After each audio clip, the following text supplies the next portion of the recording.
Hi everyone, my name's Lorraine and welcome to See Through the Big C. So this is a conversation all about cancer, and I'll be interviewing different people in the community, whether that's people diagnosed with cancer, healthcare professionals, or people caring for somebody with cancer.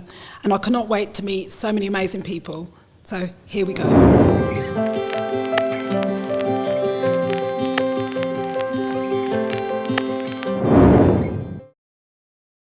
Hi Laura, welcome to See Through the Big C. I'm really excited to have you on here because it's a topic that we get asked a lot by patients and their families when they're diagnosed with cancer about money. Yeah, I can imagine.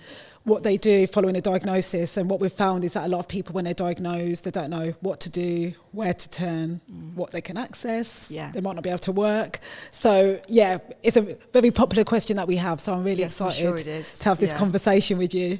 So your role is a Macmillan caseworker. Yes. So tell us a bit more about what you do in this area. So the role involves quite a bit of work, quite a few different areas. So the main function for our role is to give people advice on benefits they might be entitled to apply for.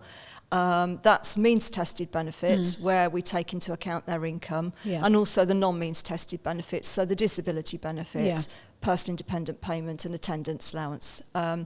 We tend to work with adult cancer patients, not children. There are other charities that do help with children, but Macmillan focuses mainly on 18 plus, which is, to be fair, the age group that does get referred to us anyway by the nurses. Then we can offer support to complete application forms once we've done an initial assessment for people. So we would ask for information about what their income is at the moment. That includes any sick pay if they're working, that they might be getting from their employers, whether it's statutory sick pay or some people do get actual sick pay from work. They may only get it for a period of time, but some people do. And then whether they're paying a mortgage or whether they're renting, if anybody else lives with them, we need their income as well. Because in some people's cases, they live with parents or parents live with them. Also children, because children are relevant for benefits. And we also want to know what savings people might have, just so we can get an overall picture of what their situation is. And then we have a benefit checker that we use. It's not one that anybody else would access. It's one that is paid for. And then we put all the information in. Also council tax, because often people are entitled to council tax support that they wouldn't be aware of. So we put all that information into our benefit calculator, and then that will tell us what people can apply for. Okay, wow. So it's quite, you can do quite a lot. It's a great benefit calculator, as I say, because it does point us in the right direction for people, as long as we've got the information. Sometimes people are a bit vague. It does help us to have actual information, because otherwise all we can give them really is a guide. But the whole benefit system can be quite complicated, so it's always a good idea to get some proper advice. Yeah, definitely. So it can be for any adult with cancer can come to you. We can also support people affected by cancer. So sometimes we've had referred to us a widow who's just lost their husband or wife from cancer, and now of course the income has changed dramatically, so they are wondering whether there's anything they can apply for. So it's really anyone affected by cancer. Yeah. And in terms of how does somebody find out about how to access this information? Because often people are diagnosed and they probably wouldn't be told, actually, you can get some support. Exactly. So how would somebody go about finding out? Some of the nurses are very aware of our service. So the hospitals that we cover are Northampton, Kettering and Daintree and Daventry to a degree as well. Cynthia Spencer are aware of us. The hospice in St Mary's Hospital Hospice. It's Cransley. Cransley are also very aware of us and send referrals through to us. So the best way, if you want our help, is to ask your nurse to send a referral through. They have a form, they'll complete a form which gives us people's names, addresses, ages and contact details, permissions of what we're allowed, if we're allowed to leave text messages and things like that, or voicemails, and then we will contact people. The nurses send the email through to a central email address that they have, and then we will contact people as I say, once we get to them. Yeah. You can imagine it's a very popular service, so you may be waiting a couple of weeks before you get contacted by us, but we do our best to get to people quickly, because we are a team. There is a team of us. It's not just me. Yeah. So we do our best to get in touch with people. But also with our service, what we will offer, if somebody needs help to apply for a benefit, we can often help them apply for it. Yeah. And because sometimes when you get one benefit, it leads on to something else, then it can get a bit complicated for people. So some benefits you have to apply for online. So I've often sat at my laptop with the person on the phone, on hands-free, and I'm filling the information in for them as I'm going through the form. Others are paper forms, so we will meet face-to-face and help people complete forms face-to-face. That's particularly usually the disability forms, because they aren't applied for online. They're done a paper form, or you may get an internet link. Personal independent payments has started to do that now. They will send people out an internet link. Oh, wow. But obviously some of the people that we help are very unsure. They don't want to use the internet. So I always tell people, if you are applying for one of these benefits, do ask for a paper form. And then I find that's easier to help people with the paper form. But we do also get people who are very competent, and I can talk to them on the phone and give them advice about what information they need to provide to fill in the form themselves. And that works as well. It's whatever is best for people, what people need. Yeah, and if you wanted to self-refer, what would be the process? So if people want to self-refer, there will be, when I take them in on Thursday, there will be some leaflets in the Macmillan Information Centre. You can also talk to the people who run the Information Centre, because they will give you details about how to contact us, or they can send through a referral as well. And Jenny, who's mostly at the Information Centre, there are some other people there, is perfectly able to fill in a form and send that across to us as a referral. We also offer a drop-in session at Northampton General Hospital on a Thursday afternoon between 1 and 3. And because that's a drop-in, you just turn up, you fill in a permissions form for data protection, and then just wait to see the advisor. That's amazing. Kettering Hospital, there's also on a Thursday morning, but they don't operate as a drop-in, they do appointments only. And you just contact the Information Centre if you want an appointment, they'll book you one, and then you'll get to see, again, get to see an advisor who can give you some help. So they're the main ones. Cynthia Spencer, I'm not actually sure when it is. That's just once a month. Because we also have one of our members of staff goes there once a month, and so she's available for people to talk to. I think that may be the same time that the carers charity are also there to help people who are carers who want to know what benefits they can apply for. So there are ways of seeing us face to face if you want to. Otherwise, you can email us to our main email address, which is, I've got to get this. Testing. Which is Macmillan Welfare Benefits at Cornac, which is CAWNAC.org.uk. So you can send an email to that address and self-refer to us, and then that will put you in our list. So they've got options either way to get the support they need. Absolutely. So one of the questions we get asked is the difference between if you're self-employed and employed in terms of the support you can get. So we get a lot of people that contact us that are self-employed and then they've got no other income. If somebody was to approach you in that situation, what would you be directing them to do? So if somebody's self-employed, the first question we ask is if their national insurance contributions are all up to date for the last 2 complete tax years. And most people who are self-employed are. That's their main job, they're paying their tax, they're paying their insurance. In that case, there's a benefit they can apply for based on their national insurance contributions. Because obviously if you're self-employed, unless you've paid for an insurance, you don't get sick pay. So there is a benefit. It's called New Style Employment and Support Allowance. It's a bit of a mouthful, but all it's looking at is what your national insurance contributions were for those 2 complete tax years.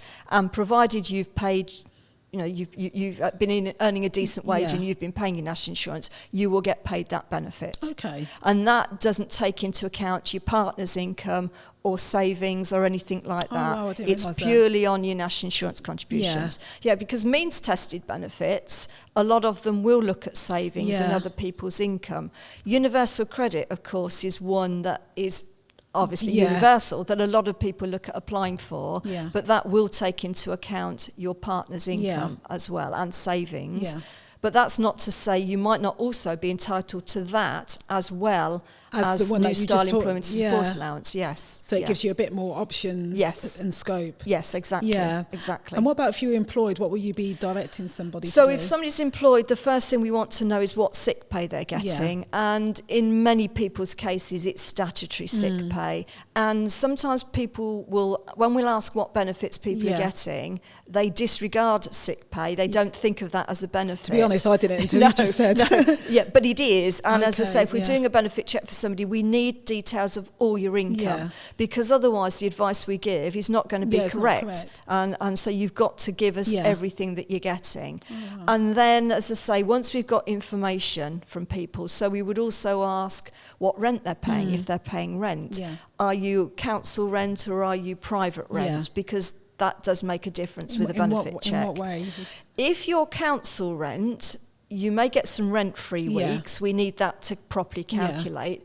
If you privately rent, then you're only going to be entitled to help with your rent up to what's called a local housing allowance. So these figures are available online. You can find these. So the main reason for this is they will pay towards your rent depending on what your need is. So it's to stop a single person renting a 5-bedroomed house and getting all their rent paid. So they look at your situation. If you're a single person, there's a certain amount they'll pay up to. If you're a family, there's a certain amount. You will have heard of the bedroom tax. Yeah, we have. It's kind of related to that. It's part of that. But it's to say, if you rent privately, you will still be entitled to some help with your rent. If you had a mortgage, would you get help? If you have a mortgage, the help that is there, and I use the term very loosely, you have to be getting universal credit to get help with your mortgage. It's called support for mortgage interest, but it's a loan. It used to be paid to you, and it's only towards the interest part of your mortgage. So it's not to do with the capital.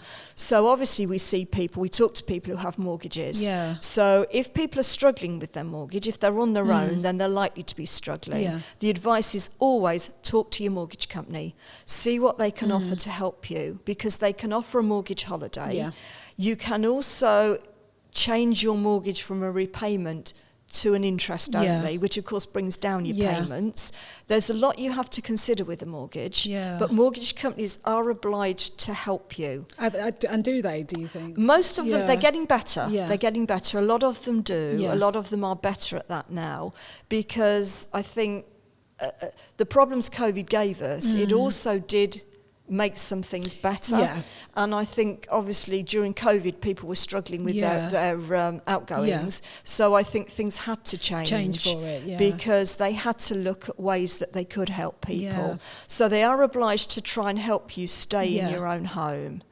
But as I say, with the mortgage interest, you've got to be getting universal credit already, and you apply for it. The interest rate that they will pay your interest at is their rate, not necessarily your rate. So it could be higher, potentially. Or lower. Certainly it could more likely be a bit lower. A lot of people say, well, because I've got to pay it back as well, and you're going to pay a small amount of interest on what they've lent you, then they'll look for another way. But for other people, it is the difference between keeping their home and losing their home. Yeah, because I've heard that a lot. People are worried. I'm sure. But it's certainly something that we give people advice on.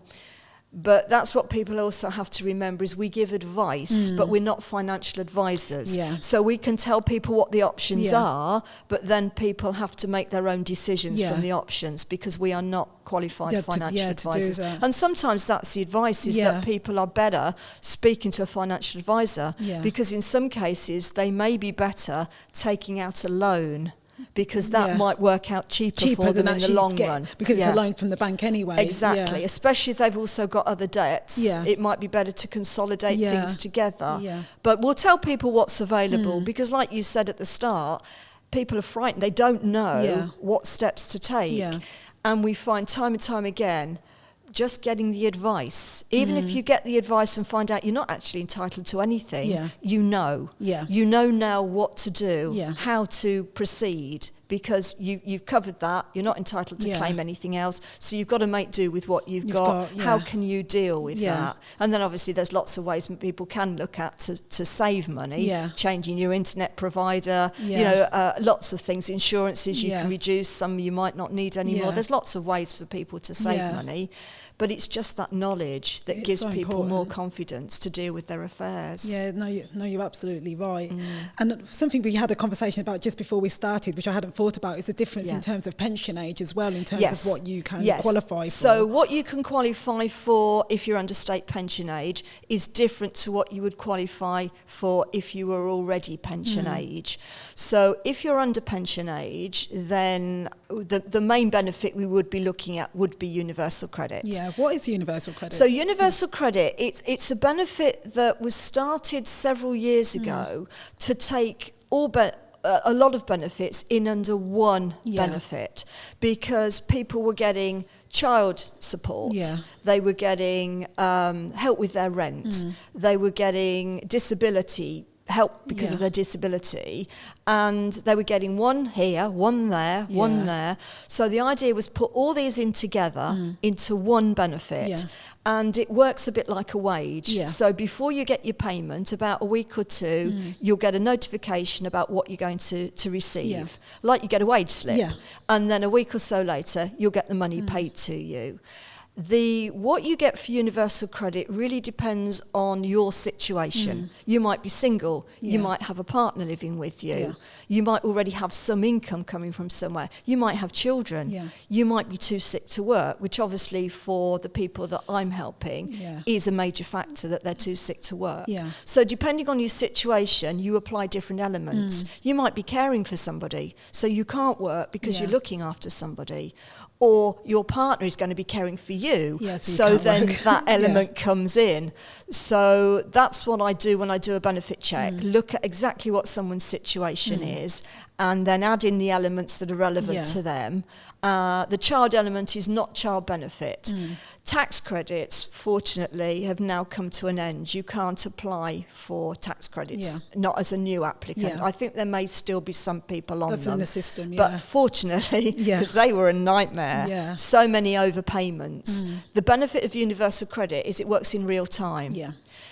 The downside with universal credit is it can be a problem for people who are self-employed, because their money they can have nothing in a couple of months, then everything comes in on that third month. That's true. And universal credit say, you've had too much income come in, I'll reduce it. so you're not going to have any universal credit. So it's a little more complicated if you are self-employed, but there are things in place for you to work with the job centre over that situation. But it can be, as I say, a bit more complicated. If you are what we would term a mixed age couple, so one of you is pension age and one of you isn't, it's universal credit that you apply for. So even though one of you, as I say, is in theory too old, that's the benefit that the government have deemed that you would apply for. If you're both pension age, or you're single and you're pension age, then it's a benefit called pension credit, which I believe is still the most underclaimed benefit going, because a lot of people are not aware of it. It's it allows you to have £10,000 in savings before it takes any of that into account. If I just backtrack a minute with savings, with universal credit, they allow you up to £6,000 in savings, and then they won't take any of that into account. If you've got between 6 and 16,000, they will take that into account. And would that reduce the amount? It will reduce what they will pay you. So they will say, right, okay, you've got however much, we're going to deduct. I think they take it in £250 amounts and deduct a little bit. I can't remember the exact figure, but they would deduct a bit from what you're entitled to. If you've got over £16,000, you can't apply for universal credit at all. So then if you're having to spend your savings on living, once you come below the 16,000, then you can apply. As I say, pension credit will allow £10,000 in savings before they take anything into account. But again, like universal credit, they'll look at all the income you've got coming in, so it would be pensions. Also included is if people are renting a property out and they're getting an income from that. Any other income you've got at all just is taken into account. But like universal credit, pension credit has different elements to it as well, because in some cases grandparents are raising their grandchildren. So there's a child element, there's a carer element. So they could claim for that as well? Yes, that would go in part of the calculation, because I did have that situation a few years ago, grandparents who had 2 grandchildren living with them, and because they were looking after the children, that's what actually entitled them to some pension credit. So, as I say, it can get a bit complicated if you have a more complicated situation. So it's always best to get advice. A lot of people come to us who have done a lot of their own research, and sometimes they're right and sometimes they're way off. And there are some online benefit checkers which are a help, but as I say, it's always better to just get some support from a benefit advisor who knows what they're looking at, because also they might know things that you don't know, and like I said earlier, sometimes if you get this then you also get that. There are some benefits that you can get, which you might have missed if you didn't have the conversation. Exactly. And people do make a lot of assumptions. A lot of people will say, because I've got cancer, I can get personal independent payments. Yeah, because I was going to ask about that. No. That's not a guarantee. It's not as simple as that. No, it's not. So the disability benefits, it's not what you've got. It's how it affects your daily life. And that's the personal independence. That's personal independent payment for people under state pension age. Attendance allowance if you're over state pension age.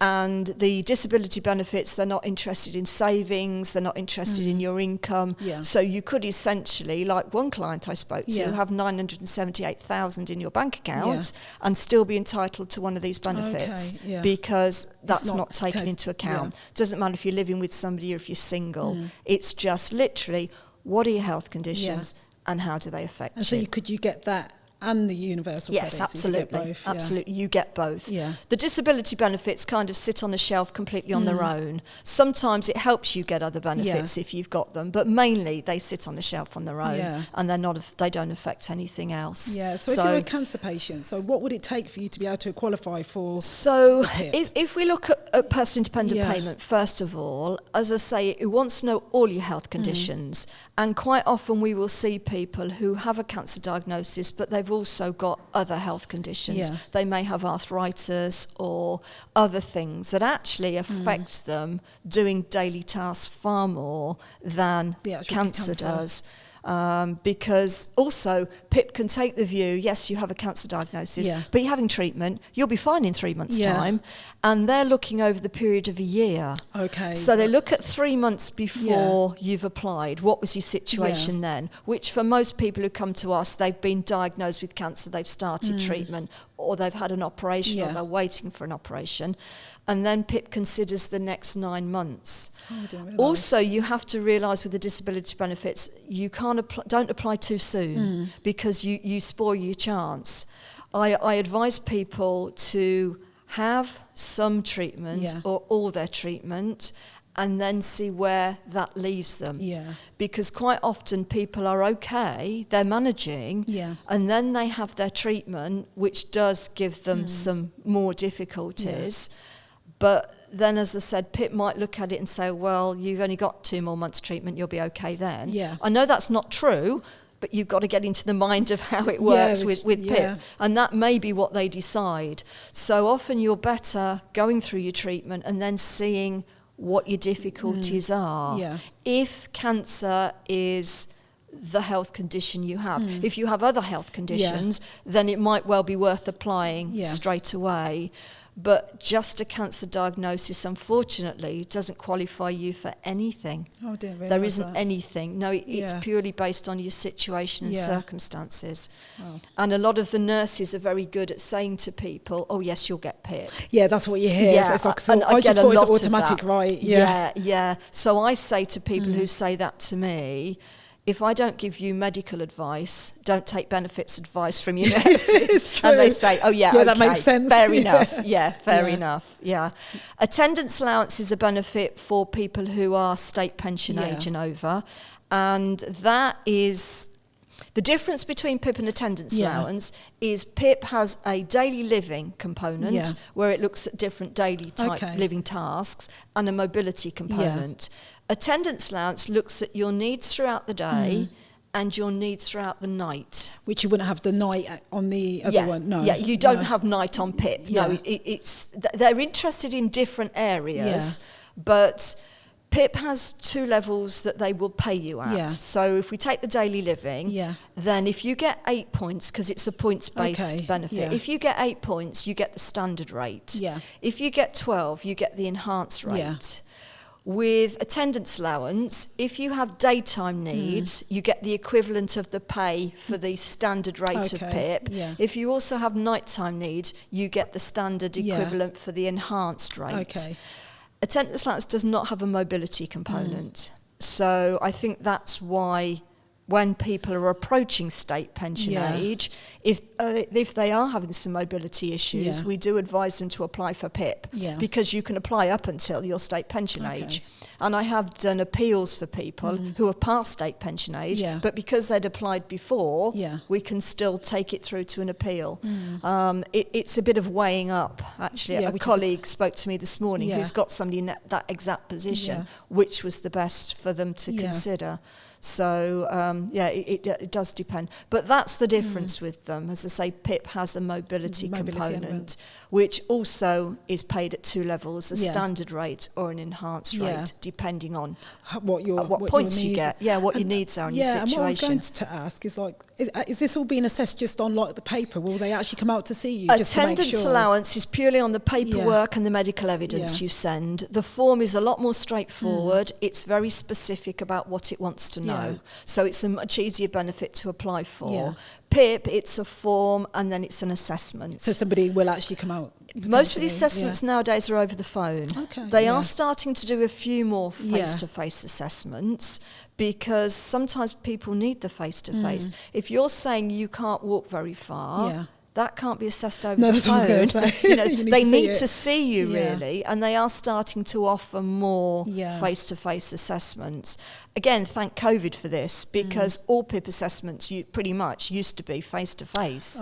But of course they couldn't do those during COVID. So then they realised they could actually do them over the phone, and why would we stop?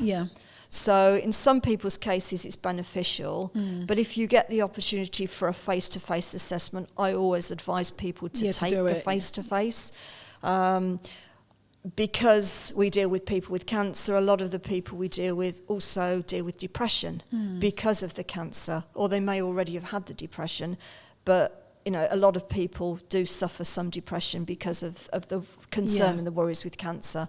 And again, a face-to-face PIP assessment is always beneficial because over the phone you can be bright and cheerful, but the assessor doesn't see that you're staring into the distance, or the struggles, or you're happy and jolly but there's tears streaming down your face and you're not coping.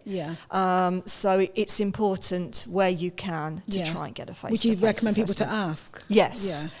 Also, if you've got a supportive doctor, and this seems to vary, your doctor may be happy to just write you a quick note to say you would benefit from a face-to-face assessment, and then that goes with your form, just to give you optimum chance of getting a face-to-face, because I always think they're much better. Yeah, it makes sense. I hear a lot of people mention about the enhanced support for PIP in terms that they get access to things like disability cards and special aids. Is that correct? That's if you get the mobility component. Then if you get the higher rate of the mobility component, then yes, you have access to the Motability scheme to get cars. So that will help you. The if you need any aids to help you, the best thing to do is to contact your doctor, or you can self-refer to adult social services at the council and ask for an occupational therapist assessment. Yeah. And then someone will come to your home and they will see what aids you need to help you. And if that happens and you do get provided with some aids, I mean, they can provide all sorts of things, raised toilet seats, handrails, extra rails in the shower for you, lots of things they can give you. I always advise people keep the delivery note, because when you complete a PIP form, you are telling them what aids you need to use.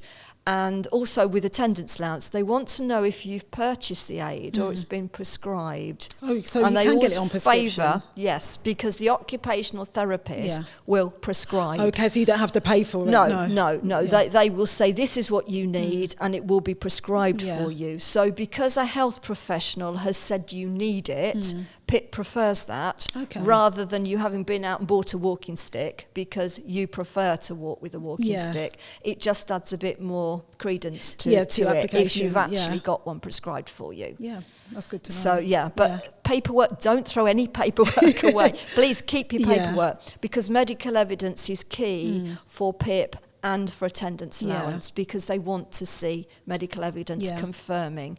And when people have let go of paperwork, it's very hard to get copies. I can imagine. Because although the hospital and your doctors may keep some, they may not have everything. Yeah. And that can be really valuable. Yeah, I can imagine.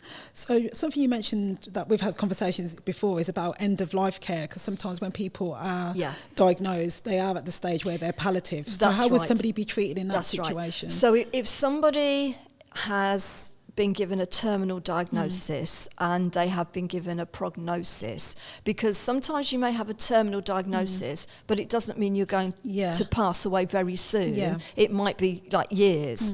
If you've been told you have a life expectancy of up to 12 months, then your nurses complete a medical report, and it's called an SR1. The SR stands for special rules, because if you are special rules, that will fast track PIP or attendance allowance for you at the highest rate straight away. So a lot of our referrals that come from the nurses are people in this situation. And we are given the medical report. We would phone the person referred to us, take the information we need, and we would make the application on their behalf. So they haven't got to mess around and do anything with it. We will take that from them. So that, as I say, that gives them an enhanced rate of both the elements of PIP and the enhanced rate for attendance allowance. But the nurses will deal with that. And sometimes I speak to people, if I've seen somebody face to face and I'm speaking to somebody, with what they're saying, to me there's a possibility that they would meet that criteria. So I then ask for permission to call their nurse, and I ring the nurse and say, would this person meet the requirements for an SR1 form? And sometimes they say absolutely, and sometimes they will say, well, not at the moment, because we are trying this treatment. We're aiming for curative, but of course the situation may change.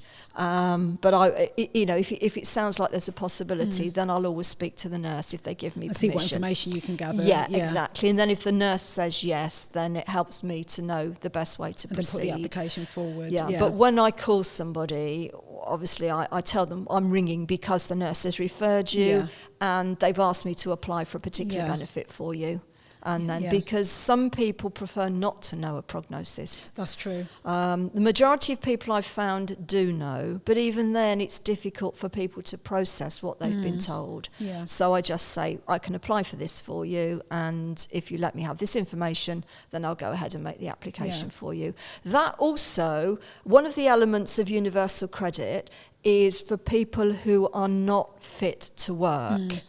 Now, when you are a cancer patient undergoing cancer treatment, obviously you are not fit to work. You have a waiting period of 13 weeks for this extra element for universal credit. It's not one that's paid to you straight away unless you're terminally ill, and then you would get this straight away. But if you're not, what happens is when you apply for universal credit, there's health questions. You answer the questions, and then within the next sort of 13 weeks, 3 months, they will send you a form to fill in. I think they've changed the name. It was called a UC50. I think it's now a WCA50, Work Capability Assessment.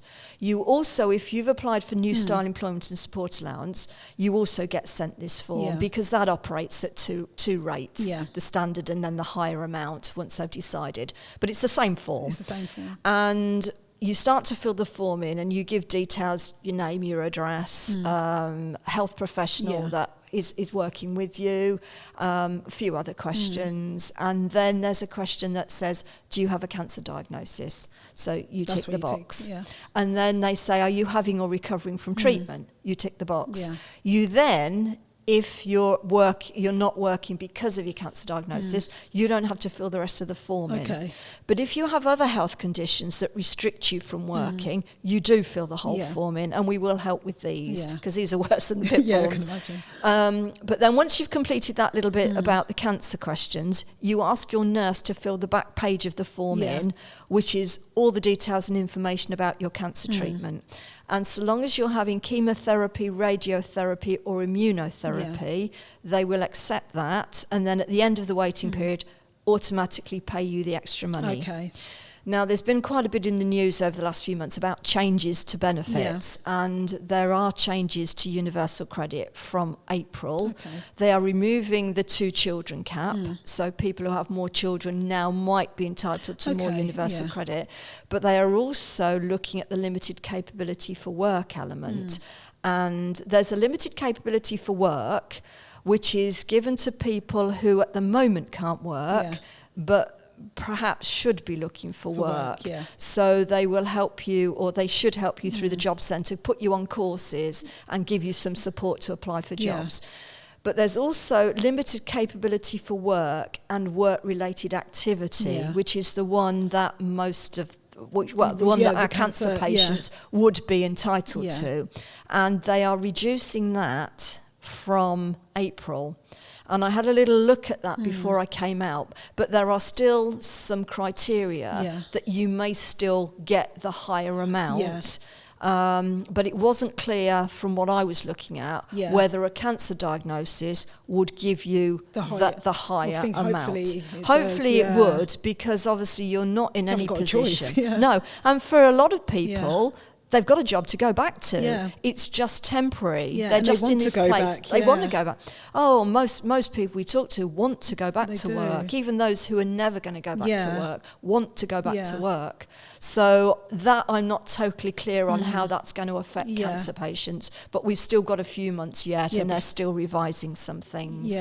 But they are the changes that we know will take place. They're going to come in. The changes they were looking at making with personal independent payment is all been shelved at the moment. So it's just apply as normal, and we'll worry about it when they make the changes. Fingers crossed. If they make the changes, You mentioned there was like a 13-week waiting period. So for the extra money. People, that's quite a scary time. It is. Is there anything else that people could access during that So time? when we do a benefit check, we obviously look at income replacement, whether it's New Style Employment Support Allowance, because also people come to us who have been getting sick pay, but that's ending, and they're not ready to go back to work. So New Style Employment Support Allowance might be an option for them, particularly in the cases of people who are married or live with a partner, and their partner has a good job.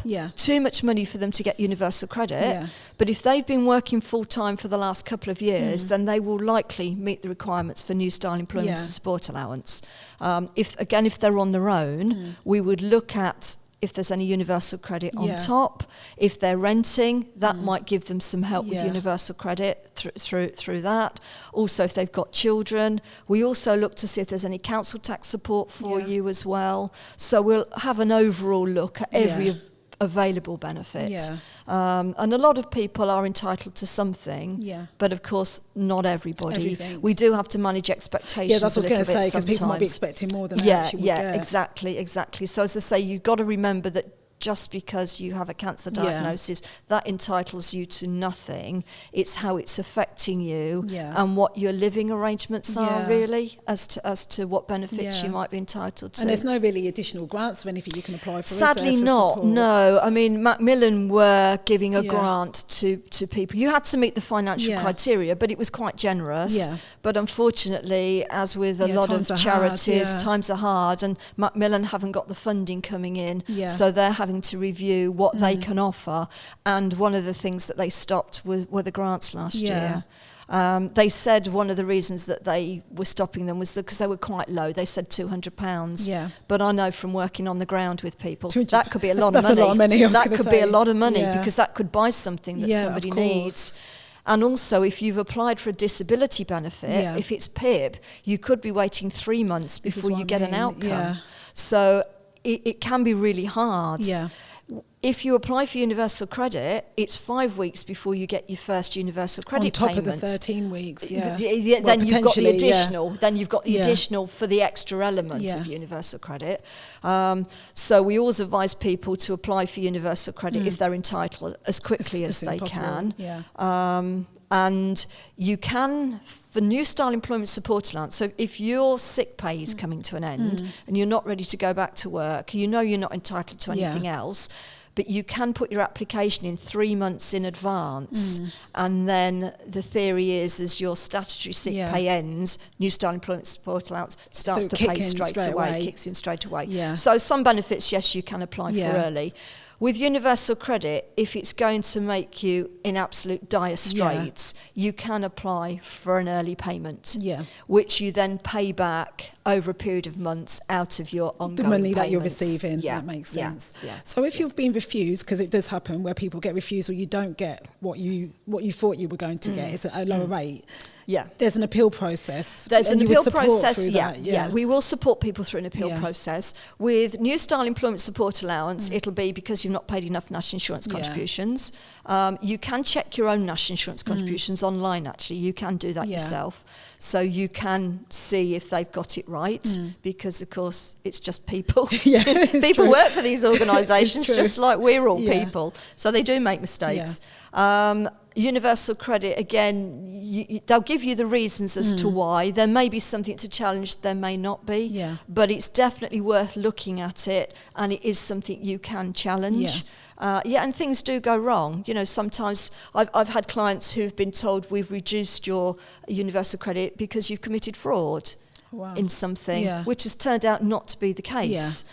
But you have to go through the process to sort of, so things do happen. But you would have the reasons as to why you've been declined, and you've just got to check to see if they're right. If you don't think it's right, yes, there is an appeal process. So we would guide people through that. It's difficult for us as advisors to deal directly with the DWP over universal credit and New Style Employment Support Allowance. Because if we need to speak to them on your behalf, you have to send a message on your journal to say they will be calling, this is the person calling at this particular time. Which is difficult. And if you get that wrong, they won't speak to us. And we have to also have your universal credit passwords. So it's quite all that personal data. Which sometimes obviously people would prefer not to give, but are willingly giving them if they think we're going to help. But people have to know that there is some information that we have to take like that. Personal independent payment, yes, there is an appeal process for that, which we probably get involved with more than with any other appeal benefit. And we will do the appeal kind of for you. There are 2 stages, and this applies for attendance allowance as well. It's the same procedure. If you're turned down, then you can find out why they turned you down. We ask for a copy of the report that was done, because that's what PIPs use to make their decision. So we ask for a copy of that. You're then applying for what's called a mandatory reconsideration. So you're asking the DWP to look at their decision again. So instead of decision maker A looking at it, now decision maker B will have a look at it and see if they made an error. Sometimes people have been awarded some points, but not enough. Sometimes people are awarded no points. So that's the process you have to go through straight away. So we will, as I say, we will handle that for you. We can do the paperwork. You sign to give us permission, and we will handle the paperwork. We'll also explain to the DWP why we think you should have got PIP, what they'd missed, what they hadn't taken into account. And then you wait for the DWP to make their decision. Now that could be 3-4 months, it depends what their backlog is, because to be fair to the DWP, they get a heck of a lot of applications, all of which have to be taken seriously. You know, they can't just pick 1 out of 5 and bin the rest. It takes them a lot of time and effort. So although it's frustrating when you've applied, they are doing their best with timings, and they do a pretty good job with timings in the main.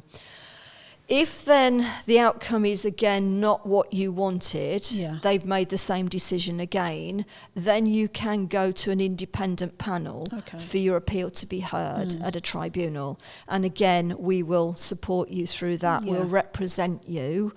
And the independent tribunal are just that. They're not out to get you the award or the on the DWP's side. And they are very fair and they are very good. And they will ask the questions they need to ask. And I say to people, treat it more like a proper assessment where they're not got something to gain. They will do their best to put you at your ease, because it can be very nerve-wracking for people. I mean, I represent, and it's still nerve-wracking. It's still nerve-wracking for me. There may be a time when you've applied where actually you don't meet the criteria, but we will give you our advice. You would say, and if we didn't think it was worth proceeding to an appeal, we would tell you. Which is good, because we're not out to waste our time or your time or the appeal process's time. Because if you do go for a face-to-face appeal, you're waiting at least 18 months before it's heard.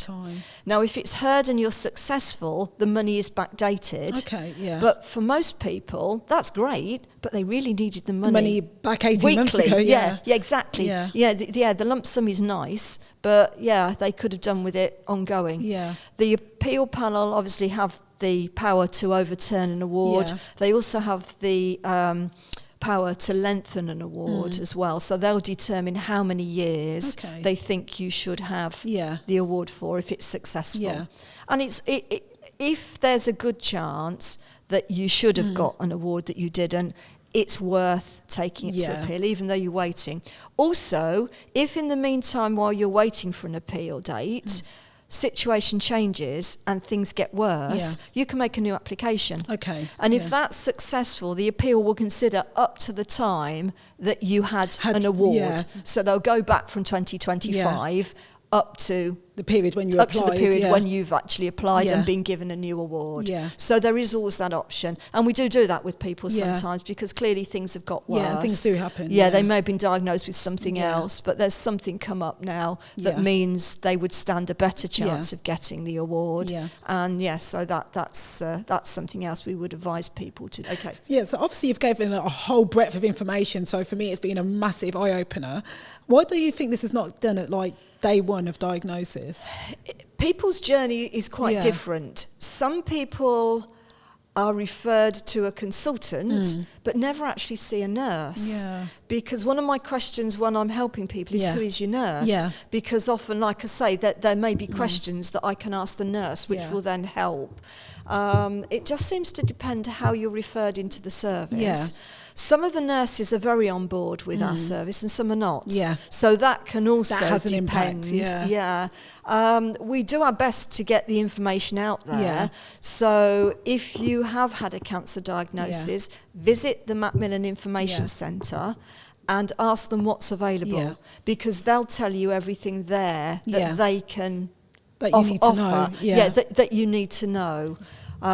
Because yes, as you say, people often don't find out about a service until it's a bit late. The information centre has got a lot better now, where they're putting things on social media. Which I have noticed. Yes. So they're on Facebook now, and they'll often put what's on this week. Yeah. And they will always put the drop-in on there Yeah. now that's at Northampton General Hospital. So people are a little bit better informed, if of course they're using social media. But we try and get as well known as we can. I think you're doing a great job, to be honest, and like the extra sessions are really helpful as well. Yes, because if you come to one of those, you know from the beginning what's available for you. Yeah. Because lots of us are represented there, so that people do know what's there, and they can have access then from when they want the access. Yeah. For some people it's straight away. Yeah. For other people it's when their circumstances change. Yeah. Also get a lot of people who I helped 2 or 3 years ago who've come back for further help. Which is amazing. Because either their situation's changed or they've got to redo their PIP form. Yeah, when it comes back up. For some people I see several times because their forms need filling in again. But at least they know that you've got you there as a service to support. That's right. It's a real lifeline service because money is everything. It is absolutely. And if they ever do a survey at the information centre, sometimes they'll see what people's needs are, what people want. And finances is always top of the list. It really is. Yeah. I mean, Laura, thank you for sharing. Like I said, Very welcome. Anybody that's listening, that they've got it from every stage, from like if you newly applied to appeal process, and exactly. The level of the work that you all do is amazing. People do want to help when they're at the appeal stage. They've done all the forms themselves, they've applied, and now they need some help to know what to do going forwards. So you don't have to come to us right at the beginning. We'll help you whatever stage you're at. Yeah, no, thank you. And you've given information on how people can contact you and find you. So if you're out at Northampton General Hospital or Kettering, do reach out to Macmillan and access the service, and don't be scared to self-refer. I think that's what you've definitely taken from this. That's right. Thank you for sharing. It's been really informative. Thank you. Thank you. Perfect. Yeah, that was so good. I learned so much. Yeah. Thank you for listening to the See Through the Big C podcast. I hope you took a lot of value from the stories that is shared, and that it hopes to either educate, motivate, or inspire you to take action. So thank you for listening.